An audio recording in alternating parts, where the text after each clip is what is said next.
Who's that girl? Apparently it's She-Ra. Hey guys, Jay! Welcome back to the channel. So guys, this is the end of Toy Fair 2025 as the hours wind by. And I gotta tell you, we saw some amazing figures being revealed this weekend.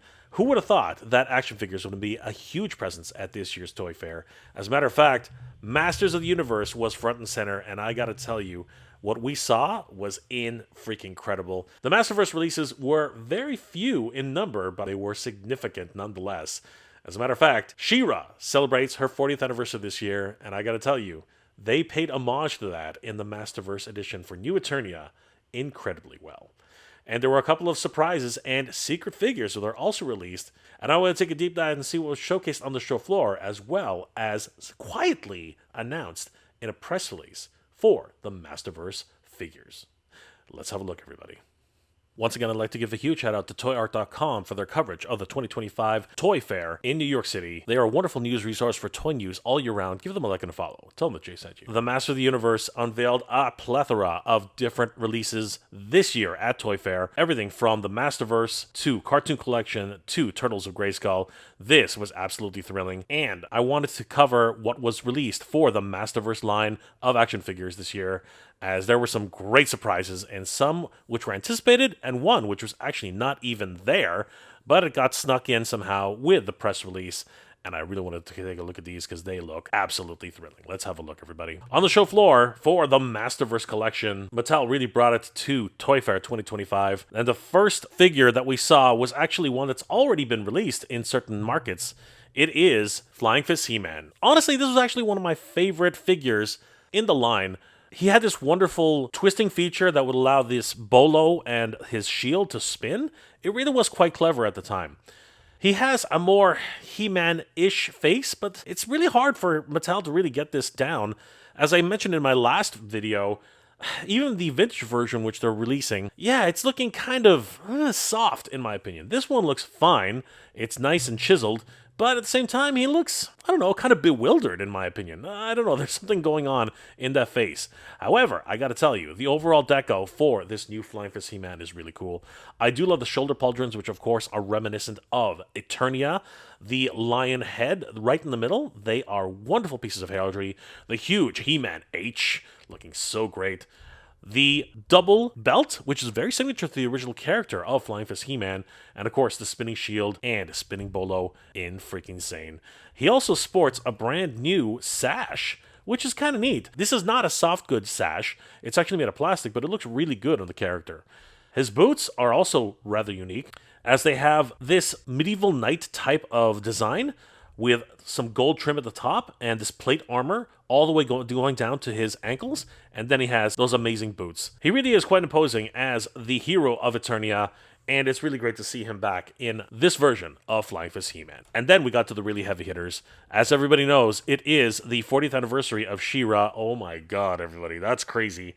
And of course, this being the 40th anniversary of She-Ra, that means that She-Ra was actually created for the 40th anniversary of Mattel. That must have been a really amazing year for Mattel, celebrating both the launch of a brand new character in She-Ra, as well as their 40th anniversary. And now, 40 years later, they're celebrating their 80th anniversary, while She-Ra celebrates her 40th. And with that, they've decided to release a brand new She-Ra figure. Holy crap, everybody, there she is. These brand new solicitation photos were released shortly after the show opened, and I gotta tell you, New Eternia She-Ra is looking freaking cool. I wasn't expecting this. I'm not sure anybody was actually expecting this version of She-Ra, but it's really neat. Taking a quick look at the figure herself, this one's sort of channeling the original release of She-Ra, Princess of Power, as she appeared in the original toy line. Taking a look at her original figure from 1985, you can see that the tiara could very well be representing a feather-like design which moves up the tiara itself, and I do believe that's actually what they're trying to capture here with this version of She-Ra.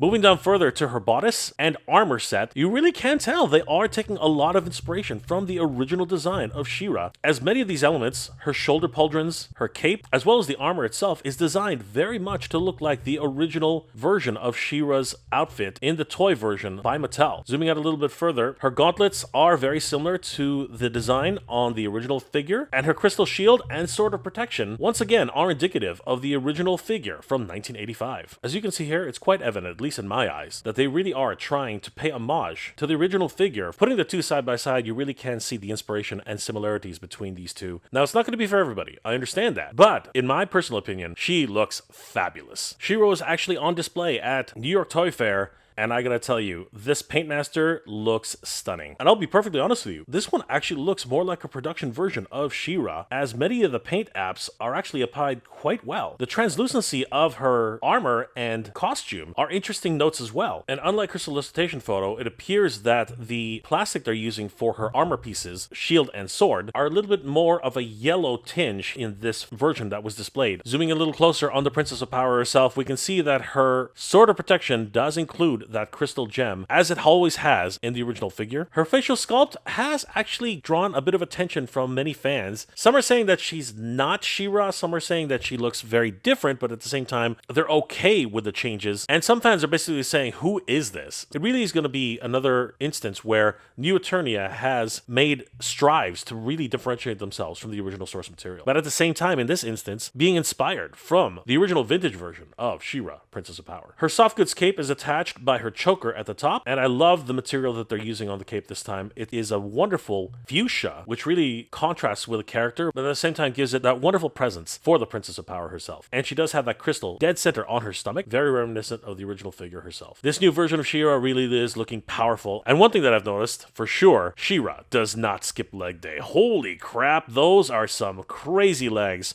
She must do a lot of powerlifting. And of course, you would expect this from the most powerful woman in the universe. Absolutely stunning. But it didn't stop there, guys. Many of us are actually scratching our heads why Flying Fist He-Man was on display. But this next character on the show floor really did answer all of those questions. That's right, everybody. Terra Skeletor made his appearance at New York Toy Fair 2025. The solicitation photos, again, are very much a Paint Master edition, and you can see that they really have changed this figure up for his new Eternia persona. He looks crazy. And Terra Skeletor, of course, has been the butt of jokes for many years. I mean, he's got that midriff, kind of making him look silly in the original figure. But with this new figure, I think they were really trying to make him as scary as possible. The midriff still exists, but at the same time, it is donned with the skeleton head heraldry, and it looks like it's powered by some sort of hydraulics, perhaps, as he has pipes going all over the place.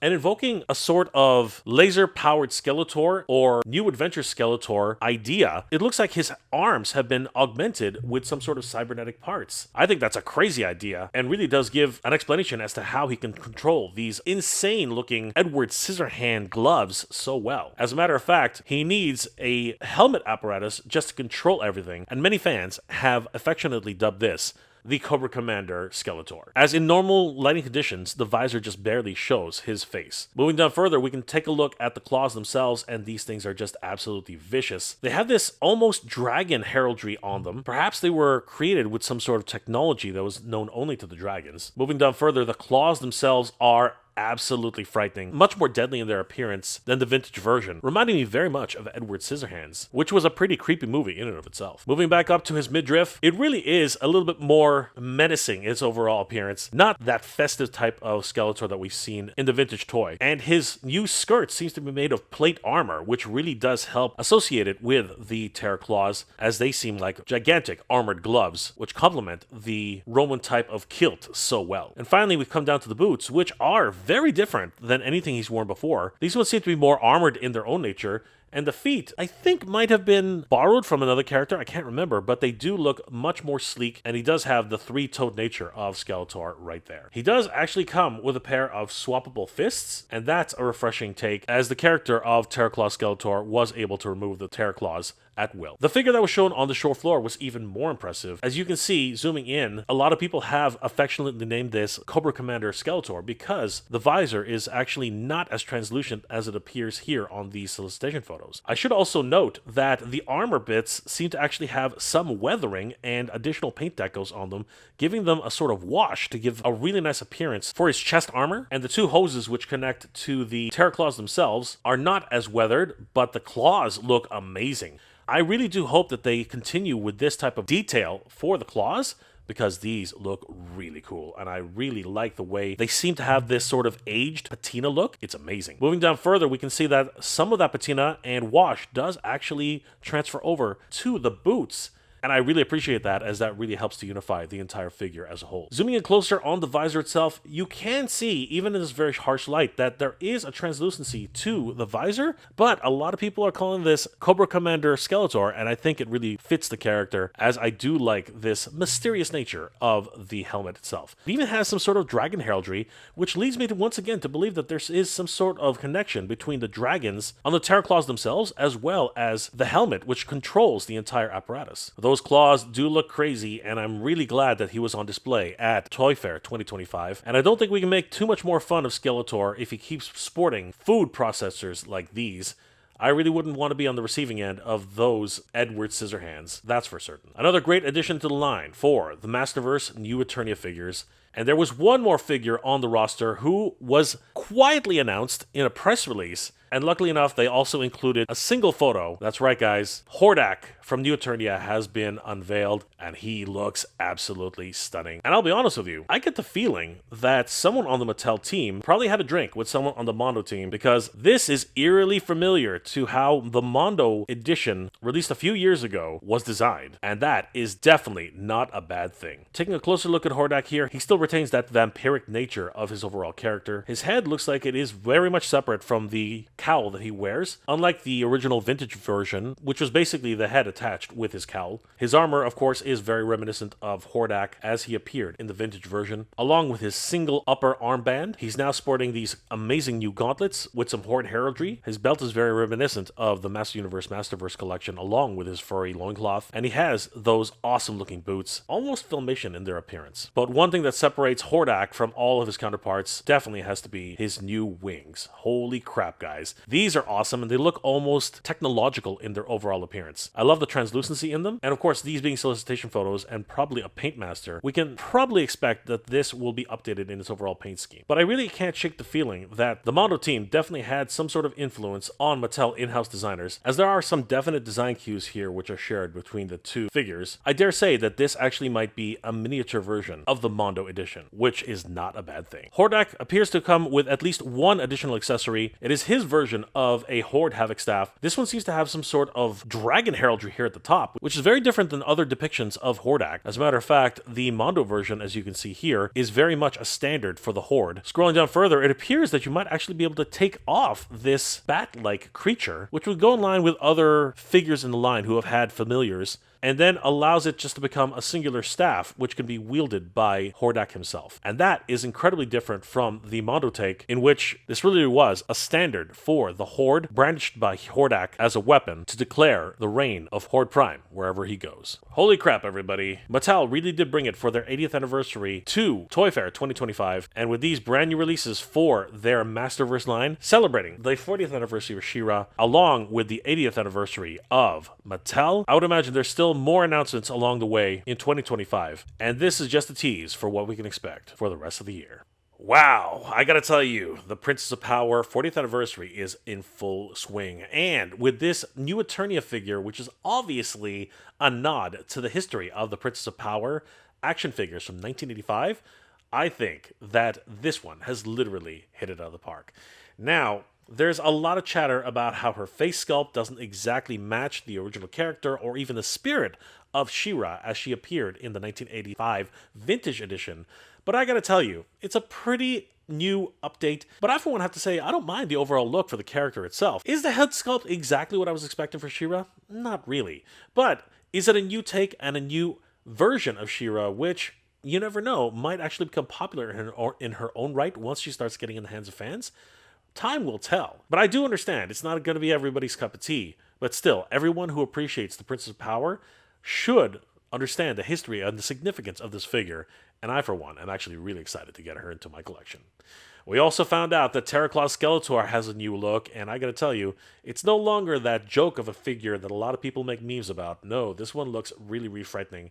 And alongside that was the quietly announced Hordak, who I am pretty convinced was inspired by some of the work that was done by Mondo. Bravo, guys. That's freaking amazing. Let me know in the comment section below, guys, what were your thoughts about these brand new reveals at Toy Fair 2025 for Master Universe Masterverse Collection? Are you guys as excited as I am that New Eternia is continuing its line and moving into New Eternia for She-Ra and the Princess of Power in their 40th anniversary? Are you guys interested in picking up any of these characters that were revealed this weekend, as they look pretty amazing? Or are you sort of still scratching your head wondering, what's with New Eternia? Why don't they just keep going with the original Master Universe additions and possibly even moving into Filmation Masterverse figures? And what is really taking so long for something like that to happen? Leave those comments in the comment section below, guys. Toy news continues in 2025, and I gotta tell you, this Toy Fair has really opened up some eyes. As a matter of fact, Nacelle released a whole bunch of figures and showcased them at their booth this year. I did a whole video covering that on Titans Talking Toys, and you guys can take a look at that video right here. I'll see you guys there. I hope you're all doing well, staying safe. And as always, everybody, thank you very much for watching. For the honor of Grayskull, happy 40th anniversary, She-Ra. Good journey, guys. Geek proud.